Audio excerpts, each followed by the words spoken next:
Hello friends, இன்றைக்கி நம்மளோட சேனலில் என்ன பார்க்க போகிறோம் அப்படின்னா, அரியலூர் மாவட்டத்தில் அமைஞ்சிருக்க ரொம்பவே பழமை வாய்ந்த கோயில்களும் ரொம்பவே ஃபேமஸான கோயில்களும் அதிகமாக மக்களால் ஈர்க்கப்படுற கோயில்களை பற்றி தாங்க இந்த ஒரு வீடியோவில் தெரிஞ்சுக்க போகிறோம்.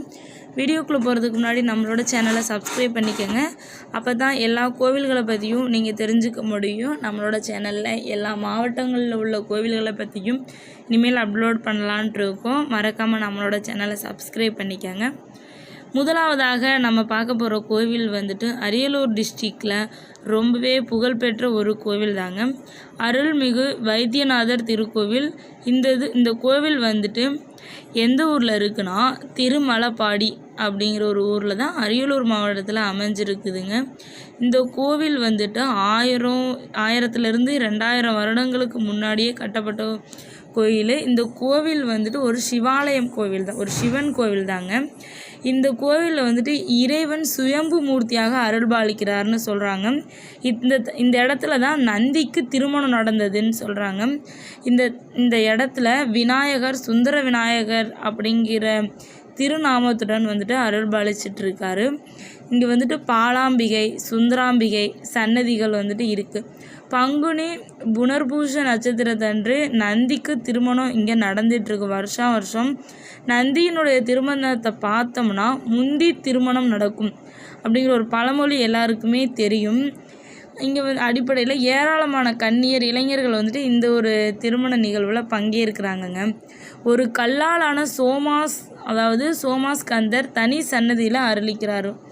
இங்குள்ள பிரம்மனுக்கு எதிரில் 4 வேதங்களும் 4 நந்திகளாக அமைந்துள்ளனன்னு சொல்கிறாங்கங்க. சிவனோட பிரகாரத்தில் 2 தட்சிணாமூர்த்திகள் உள்ளன. இந்த மாதிரி இந்த கோவிலில் வந்துட்டு நிறைய சிறப்புகள் வந்துட்டு இருக்குதுங்க. அடுத்ததாக நம்ம பார்க்க போகிறது வந்துட்டு 1 by 1 ஓரலாக பார்த்துட்டு போவாங்க. அடுத்ததாக நம்ம பார்க்க போகிற கோவில் அப்படின்னு சொல்லிட்டு பார்த்தோம்னா, இங்கே வந்துட்டு அரியலூர் டிஸ்ட்ரிக்ட்லேயே அமைஞ்சிருக்கிற ஆலந்துறையார் திருக்கோவில். இது வந்துட்டு கீழப்பழுவூர் அப்படிங்கிற ஒரு இடத்துல அமைஞ்சிருக்குதுங்க. இந்த இதுவும் வந்துட்டு ஒரு சிவாலயம் தான். இதுவும் ஒரு 1000 இல்லை 2000 வருடங்களுக்கு முன்னாடியே கட்டப்பட்டது அப்படின்னு சொல்லிட்டு சொல்கிறாங்க. இந்த இடத்துல வந்துட்டு சிவனுக்கு சாம்பிராணி தலம் பூசப்படுகிறதுன்னு சொல்கிறாங்க. லிங்கம் மிக சின்னதாக இருக்கிறதுனால அடையாளம் காட்ட அதன் மீது ஒரு குவளை கவிழ்த்திருக்கிறது.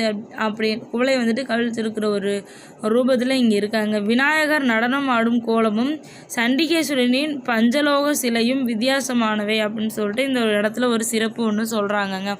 அடுத்ததான் நம்ம பார்க்க போகிற ஒரு பிளேசஸ் வந்துட்டு எந்தகுனா அருள்மிகு ஜமதக்ஷிணீஸ்வரர் திருக்கோவில் தாங்க. இது வந்துட்டு ஒரு 500 1000 வருடங்களுக்கு முன்பே கட்டப்பட்டதுன்னு சொல்கிறாங்க. இதுவும் ஒரு சிவன் கோவில் தாங்க. இது வந்துட்டு உடையவர் தீயனூர் அப்படிங்கிற ஒரு இடத்துல அமைஞ்சிருக்குதுங்க. இதனோட மூலவர் வந்துட்டு ஜமதக்ஷிணீஸ்வரர் கருங்கல்லால் வந்துட்டு ஆனது அப்படின்னு சொல்கிறாங்க. 1166 வந்துட்டு கட்டப்பட்ட பழமையுடைய ஒரு கோயில் அப்படின்னு சொல்கிறாங்க. இவ்வூரில் தொன்மையான பெயர் தீயனூர். இவருக்கு தொன்மையான பெயர் தீயனூர் அப்படின்னு சொல்லிட்டு சொல்கிறாங்கங்க.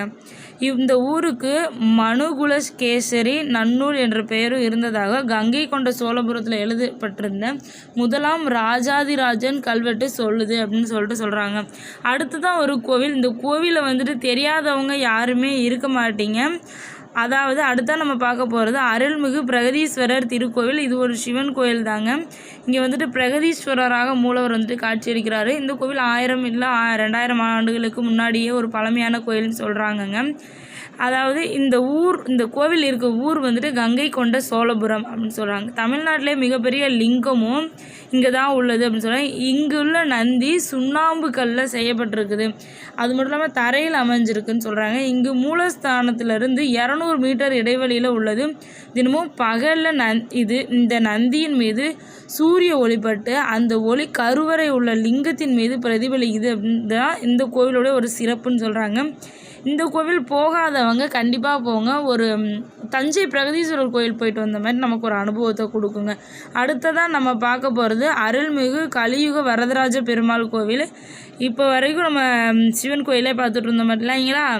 இப்போ வந்துட்டு நம்ம வந்துட்டு ஒரு பெருமாள் கோயில் தாங்க பார்க்க போகிறோம். இந்த கோயில் வந்துட்டு விஷ்ணு கோவிலுங்க. இங்கே மூலவராக கலியுக வரதராஜ பெருமாள் தாங்க இருக்கிறாரு. ஒரு 500 ஆண்டுகளுக்கு முன்னாடியே பழமையான கோயில்னு சொல்கிறாங்க. இந்த கோவில் வந்துட்டு கல்லங்குறிச்சி அப்படிங்கிற ஒரு இடத்துல அமைஞ்சிருக்கு. சித்திரை தமிழ் வருட பிறப்பு, சித்ரா பௌர்ணமி, அட்சய திருதி, அப்புறம் சுவாமி கருட வாகனத்தில் வீதி உலா, வைகாசி விசாகம், நட்சத்திர விஸ்வாமி, வெள்ளி கருட வாகனத்தில் வீதி உலா, ஆடி 18, கோகுலாட்சுமி, விநாயகர் சதுர்த்தி, புரட்டாசி, இது மாதிரி இதுலலாம் ரொம்ப புகழ்பெற்று. This video is sponsored by BuyMode. The BuyMode e-shopping application is one of the online shopping app. இந்த ஆப்போட லிங்க் உங்களுக்கு டிஸ்கிரிப்ஷனில் கொடுத்துருக்கேன், மறக்காமல் போய் செக் பண்ணி பாருங்கள். இந்த ஆப்பில் நிறைய வீட்டுக்கு தேவையான ப்ராடக்ட் எல்லாமே அவைலபிளாக இருக்குது. ரொம்பவே கம்மியான பட்ஜெட்டில் ரொம்பவே குவாலிட்டியோடு கொடுத்துட்ருக்காங்க.